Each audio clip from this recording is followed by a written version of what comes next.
Hi, I'm Lidia Madrid. I study at SAIC and I am majoring in architecture. What got me into architecture is when I was a little kid, I used to, move a lot with my mom, and we would move all over Chicago, probably like once a year, to different apartments.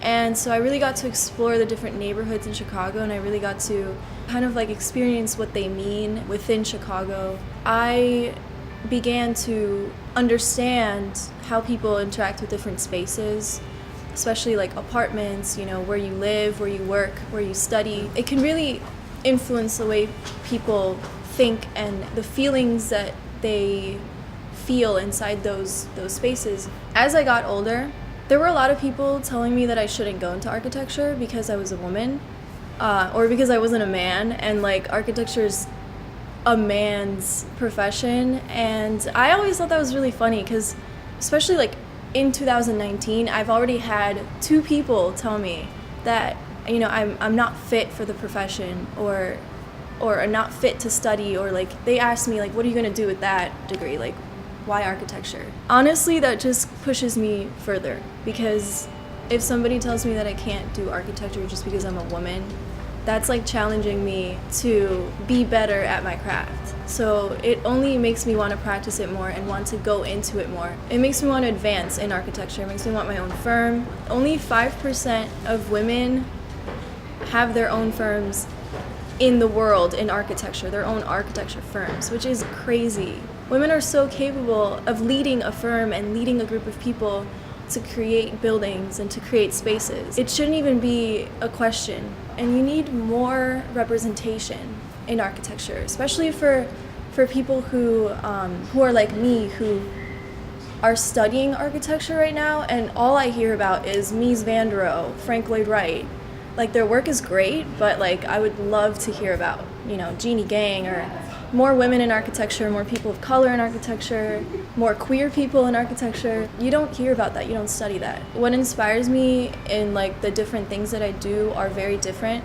So in architecture, Jeannie Gang, who is the founder of Studio Gang, she inspires me a lot. And another person that inspires me is Juan Gabriel Moreno from JGMA. His stuff is revolutionary. They both inspire me for very different reasons, but they really keep me going, and I'm really lucky to be interning at one of their firms. Every project is different, so my process does change quite a bit.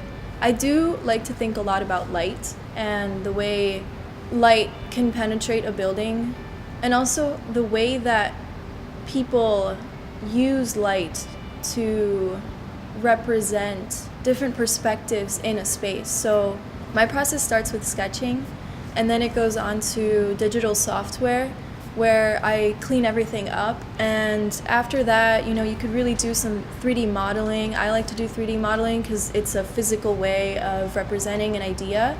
And after that, I really like to upload it to my website and also to social media to get those ideas out there, also to get some feedback. I don't just do architecture, I do a lot of visual art. And I like to design my own clothing and my own shoes. I love Vans, as you can tell. I mean, I would love to work with Vans in the future.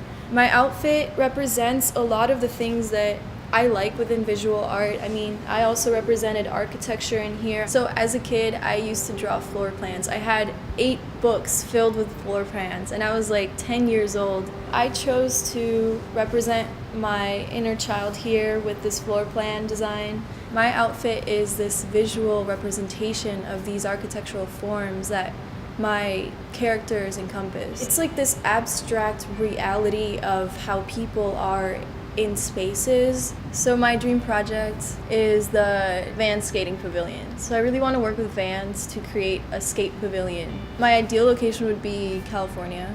I was really inspired by women skateboarders out there. Alexis Sablon is a professional skateboarder, and she's also an architect. She had her own skating pavilion in Sweden. For the Vans skating pavilion, I was thinking about movements in skateboarding and techniques. I was inspired by that flow of when you like do an ollie and you land. That flow is what really inspired the overall shape of the pavilion, I was also inspired by natural components. I was thinking a lot about black bamboo and how versatile bamboo is. There are bamboo skateboards that are being used now because they're way stronger than your typical skateboards. Right now, I really am looking for mentorships. I'm very lucky to have a firm that's willing to do an internship for me. So I'm going to do the internship that's this summer. And I'm super excited about that. Super grateful about that.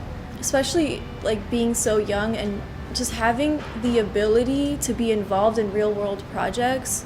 In high school, I had the opportunity to do an internship with Landon Bone Baker, and they really inspired me to have that drive for social change in the future, and that's what I really want to build my firm off of. Because when I did that internship in high school, we were building community spaces in Garfield Park. We were designing them so that people could have spaces to be with their friends, their families, and it could be open for everybody, and you wouldn't have to pay anything. Also, affordable housing. Affordable housing is a basic human need, a basic human right. That really inspired me to make social impact, social change in the future when I make my own firm. That's very far off into the future. I'm planning it after I have enough experience with other firms. So architecture is not just about designs, even though good design is super important. Good design that's affordable is super important. But you really need to know how buildings work and how they're built and how foundations are developed. That's the journey that I'm going on right now, is learning every single part about a building and really mastering what architecture means, not just design, like every single part about architecture. And hopefully also a dream of mine in the near future is to work with Habitat for Humanity and make some houses over in Latin America, like a summer trip, and just be out there and help people and maybe even make some community centers. I'm really excited about that because I really want to make actual change. I don't just want to draw things and have concepts. I want to actually build and make a real impact on the world. So I want to reiterate that representation within anything is super important.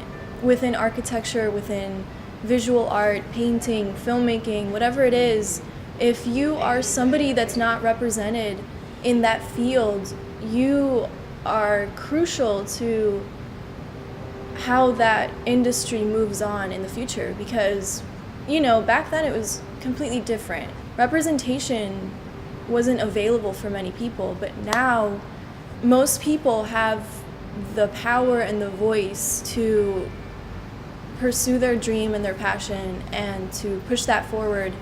And I just want to reiterate that. I mean, if you are a marginalized individual or you belong to marginalized groups, it's so important to push your art out there, to push your designs out there, to push your dreams out there, and to really change history. Check out my website. I coded it myself.